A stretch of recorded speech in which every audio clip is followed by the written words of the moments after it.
Welcome to the Hidden Palace with Skyblaze.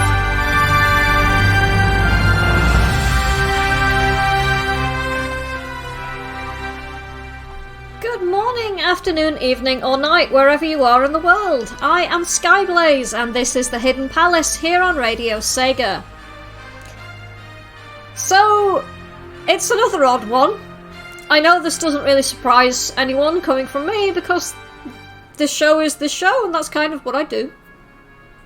But in a number of previous episodes, I've covered a range of arcade games and system boards and so on. And one such game that I talked about was a horse racing game called the Derby Owners Club, which was released for the Sega Naomi arcade system back in 1999. However, I have discovered that this was not the only horse racing arcade game that Sega released. It's a really weirdly specific niche that they've gone for here. So allow me to introduce you to Starhorse. And no, that isn't some sort of new cartoon show with a spacefaring equine, although that does kind of remind me of the 80s cartoon Brave Star and the horse 3030, who was sometimes an actual, four-legged horse and sometimes transform into a humanoid form and shoot things with a shotgun. The 80s were a strange time. Although I don't imagine anybody else remembers that show because I am ancient. Now instead, this is a medal game. A game where you exchange actual real money for tokens or medals, which you then use to play the game rather than directly feeding it money. The Starhorse series was started in 2000, a year after the Derby Owners Club, so it's very likely that it had a great reception when it released in Japan, which led to the creation of the Starhorse series. Yes, there's an entire series of these, and you can breed horses, train jockeys, and place bets on races. Similar to the Derby Owners Club, Starhorse and all of its updates and sequels, the arcade machines are laid out with a large screen at the front, which shows the races and results. And then in front of that is anywhere between 8 to 16 seats, all of which have a monitor on it which you can presumably use to select your horse, jockey, and races on which you want to bet your medals. Oh, Electric Boogaloo also remembers Brave Star. I'm not alone.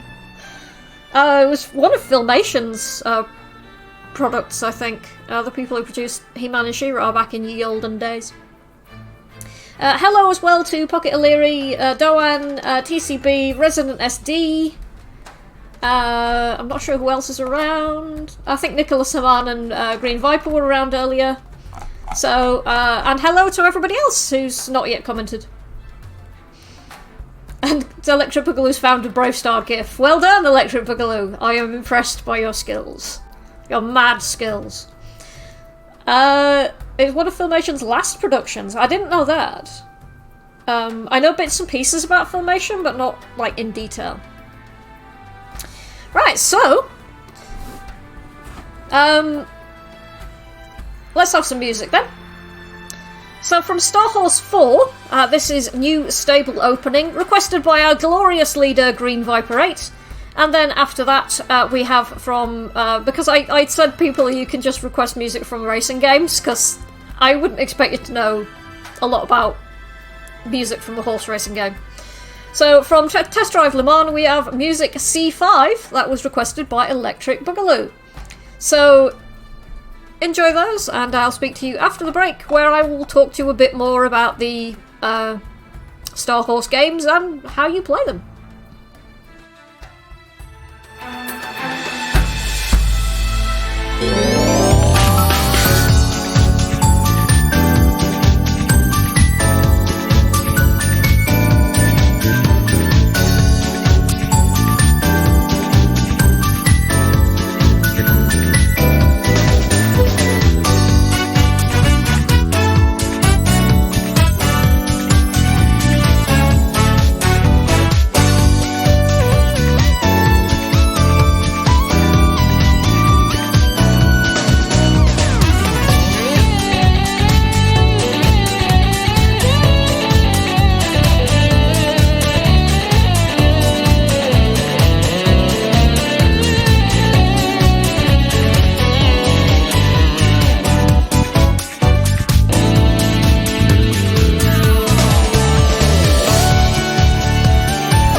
So that was Test Drive Le Mans Music C5, requested by Electric Boogaloo, and before that we had from Starhorse 4 the new stable opening, requested by Green Viper.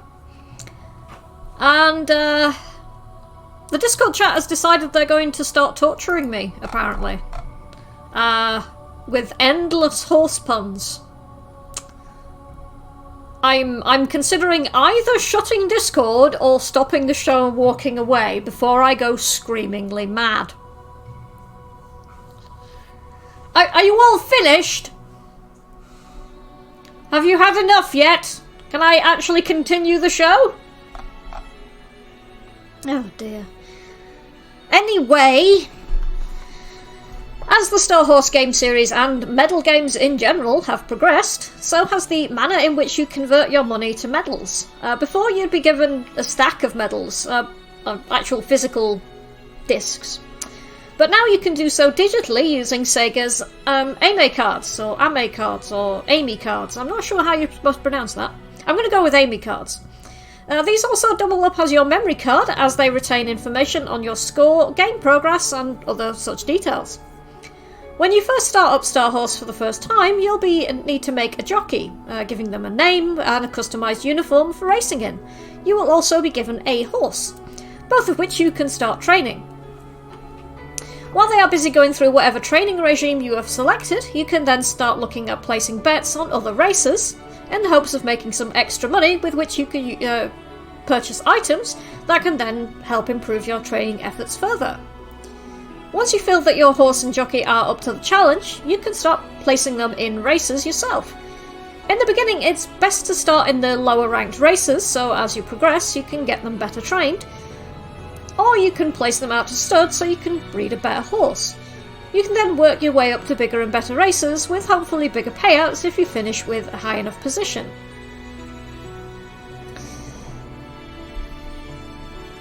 This actually kind of reminds me of, like, breeding Pokemon for perfect stats and things.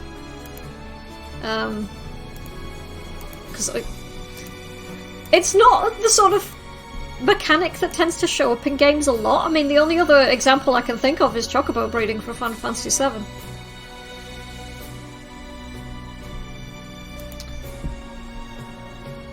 At least not in the games that I've come across. I mean, I'm sure that they exist. They're probably in sandbox games. I imagine you can probably breed things for better stats and so on.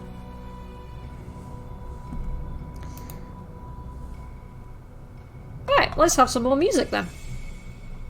So this is another request. So this is from Starhorse Pocket.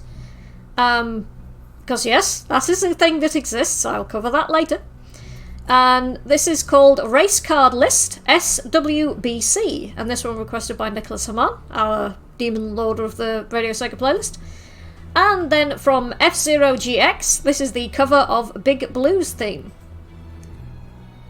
Doan has just pointed out chow breeding. Yes, that's a good point. Nitopian breeding, which is essentially the same thing, so it used the same mechanism, didn't it? The A-Life system? Anyway, let's have this music, and I'm sure the chat will try and torture me some more. Hopefully not, but it's inevitable. So enjoy this music, and I will speak to you after this music break.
morning, afternoon, evening, or night, wherever you are in the world.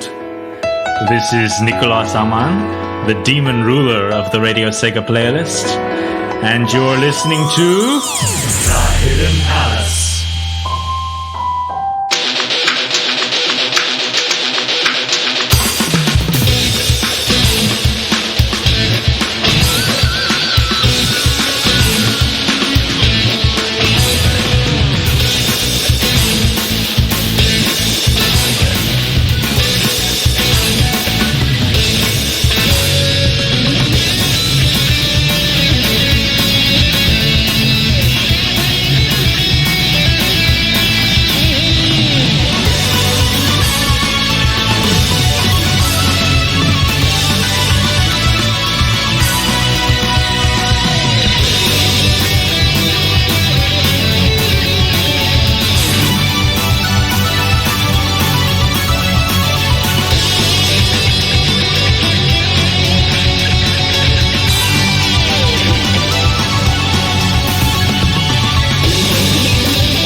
That was F-Zero GX, a cover of Big Blues theme. And before that we had from Starhorse Pocket, Race Card List SWBC, and that one was requested by Nicholas Haman. I'm not entirely sure what's going on in the chat at the moment. I mean, Doan's comparing Chow to Chocobo. Is like, Chow compete in races too, and come in funny colours, and have varying abilities at flying. Oh my god, they really are like Chocobo. I can see your point, yeah.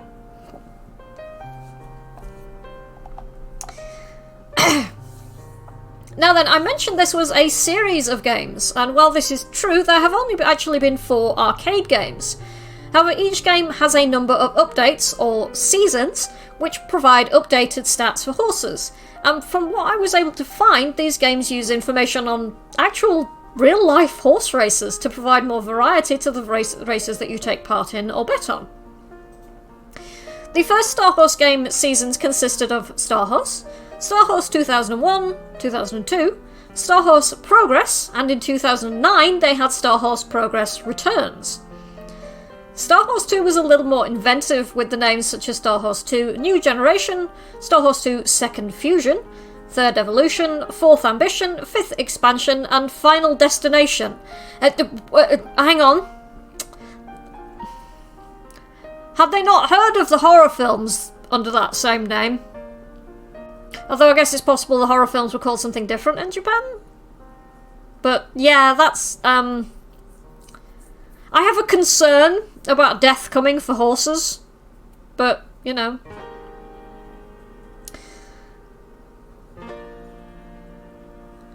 Where was I? Oh yeah, Starhorse 3 then brought in the use of seasons in the name, with Season 1, A New Legend Begins, Season 2, Blaze of Glory, Season 3, Chase the Wind, Season 4, Dream on the Turf, Season 5, Exceed the Limit, Season 6, Full Throttle, and Season 7, Great Journey. Pocket Illyri saying Starhorse has more subtitles than Kingdom Hearts. That's a pretty good one. Doan's saying, Chocobo don't eat the DNA of other animals to evolve in a really sinister looking way, though. Yeah. There's a lot of people who complain about the fact that you have to kind of, like, breed a mother with a child and stuff in the Chocobo breeding in Final Fantasy VII. Which is a bit... not great. Doan's saying, but Death needs horses to ride around on with the other horsemen of the apocalypse. I mean, is this like, you know, Death from Discworld? If I tried a skeleton horse, but it was just really uncomfortable and kept falling apart. Am I thinking too hard about this? I'm probably thinking too hard about this. Let's have some music then. So, these are both requests. And, so first of all we have from Buggy Run. This is BGM number 1, requested by Electric Boogaloo. And then from Racing Hero, this is, again, BGM number 1, requested by Resident SD this time. So, enjoy those, and I'll speak to you after the music break.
I'm Resident SD, host of Lion Live, and when it comes to boosting your Sega education, there's no better place than the Hidden Palace on Radio Sega.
my mouse pointer went for a walk. And that was Racing Hero BGM 1, requested by Resident SD, and before that we had Buggy Run BGM 1, requested by Electric Boogaloo. And Nicholas Aman managed to find out what the Final Destination films are actually called in Japan, and the first one is called Final Destination. But some of them have got amazing names. The later ones are like called Dead Coaster, Final Dead Coaster, Final Dead Circuit 3D, which, I mean, that sounds like a Mega CD game to me. Final Dead Circuit 3D just sounds like it would entirely belong on a Mega CD. Then we had Final Dead Bridge, which just sounds weird. And Larry's saying, like, yeah, I can imagine that. The box art makes it look like a dystopian racing game, but it's actually an FMV game. Like Road Avenger, but with low-budget live action. And I would cover it on this show, if it was real. Which it isn't. Maybe I should do that for what's it? April Fools at some point. Games that do not exist. Right, where was I?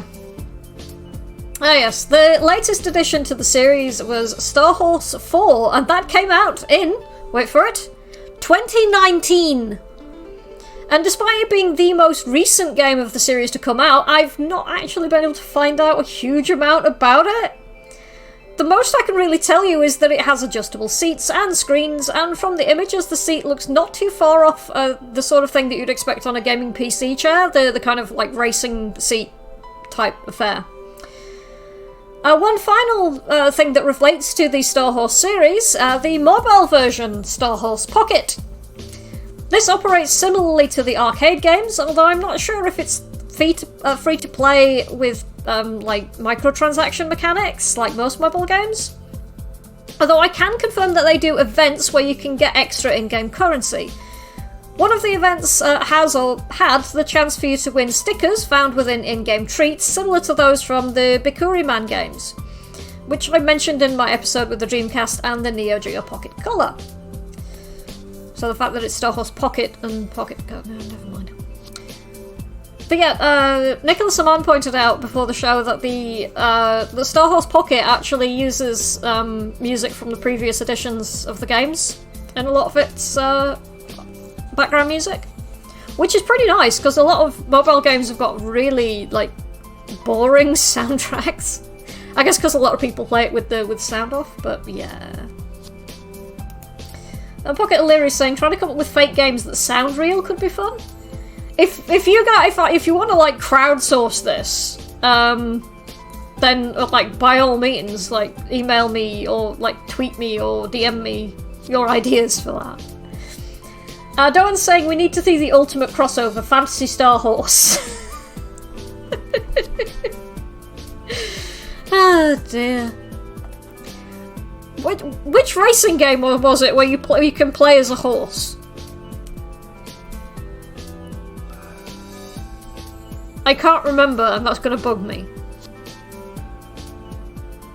Was it one of the Daytona games? It might have been one of the Daytona games. It was Yeah, I think it was one of the Daytona games. I can't remember which one. Was it the Dreamcast one? Is that 2001? Alright. Daytona USA has a horse. Yep, there we go. I knew I remembered that.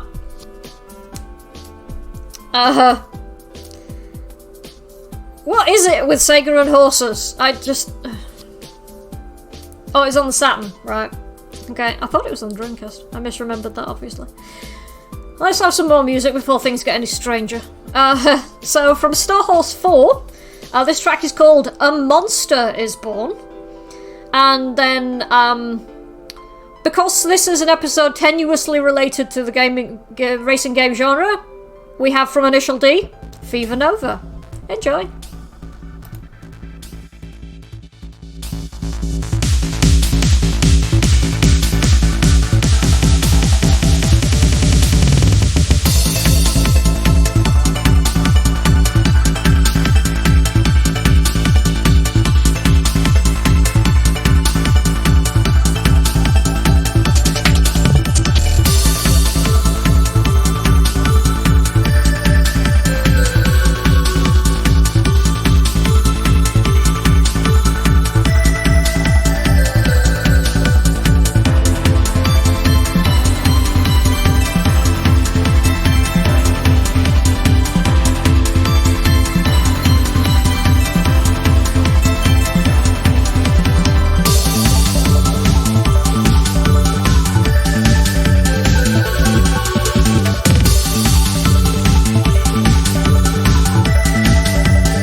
Hello, my name is Gavi, and you're listening to The Hidden Palace with Skyblaze on Radio SEGA.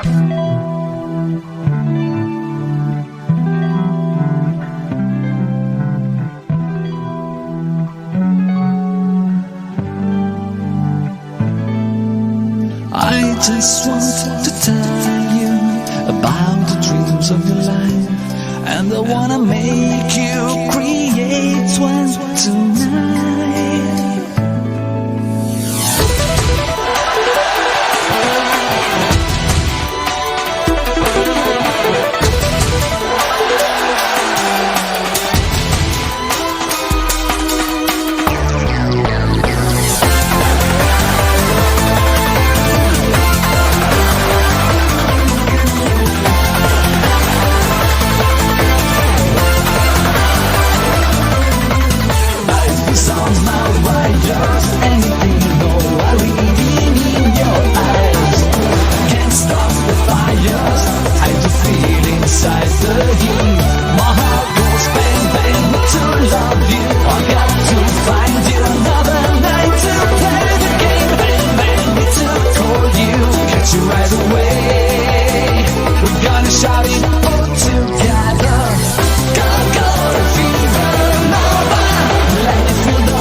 And we are back, and that was Initial D, Fever Nova, and then from Starhorse 4, A Monster is Born. And extra props for Pocket Aleri in the Discord chat for managing to find a GIF of a horse doing a drift turn. I am not making this up. Because, as they rightly say, it's like, we can't have Eurobeat without a drifting GIF, but I had to make sure it was on brand. So, that had killed me. I am now speaking to you from beyond the grave. Ooh, rattling of chains and so on and so forth. Right, it's time for Chip Chin Corner. So, here we have an artist who describes himself as both a music producer and a part-time ninja. Swedish musician Fantomen K is best known for creating the theme for the Easy Allies podcast, which is a gaming news podcast, as well as the animated web series Box Peak. He is somewhat mysterious, but you can nonetheless keep up with his work by following him on Twitter, as he is Fantomen K, or via his SoundCloud, which is a link that I will drop into the Discord chat, and I'm sure that will be up on social media shortly. As I said earlier on Twitter, it's like, there is a certain tell how you know that it is in fact my husband Greyfall who is handling Hidden Palace social media and not Twinny, who usually does it. Because there will be a lot more puns if Greyfall is handling the duties.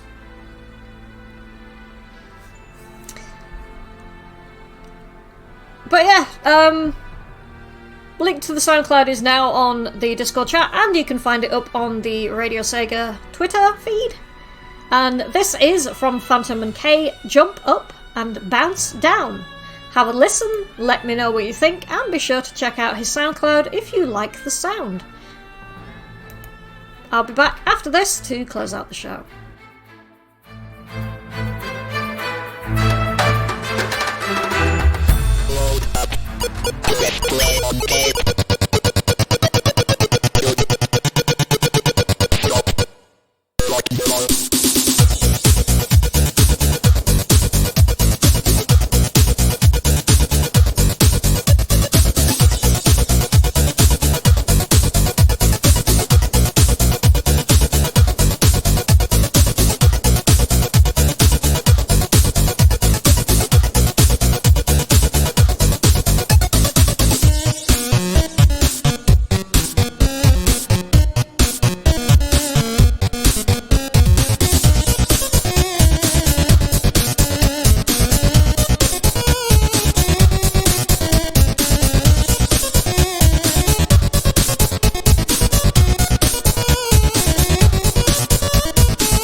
And we're back. And that was Phantom and K jump up and bounce down. And as our glorious leader Green Viper says, when it starts with Sam or SAM, you know you're in for a good one. Yay for text-to-speech. And yes, I hope that you've all said goodbye to Grey 4, because after the end of this episode I am going to kill him for encouraging all of those terrible puns. They were fantastic puns and you know it. I do not know any such thing. Ugh. Anyway, thank you ever so much for tuning in today, everyone, except Greyfall.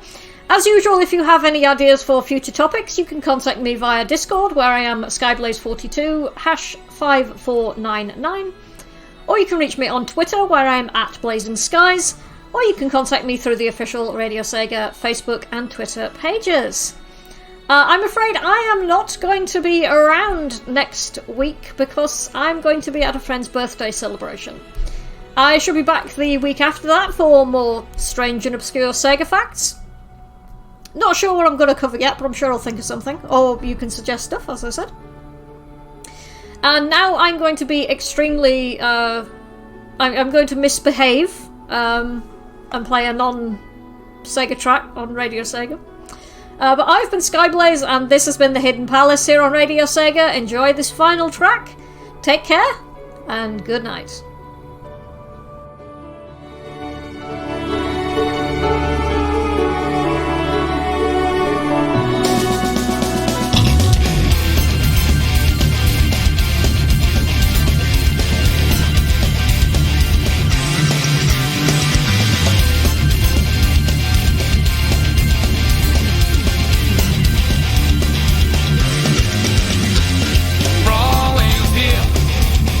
Brag the speed.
Enjoyed the show? Check out the full Radio Sega live schedule at radiose.ga/shows. Radio Sega, playing the best Sega music 24/7.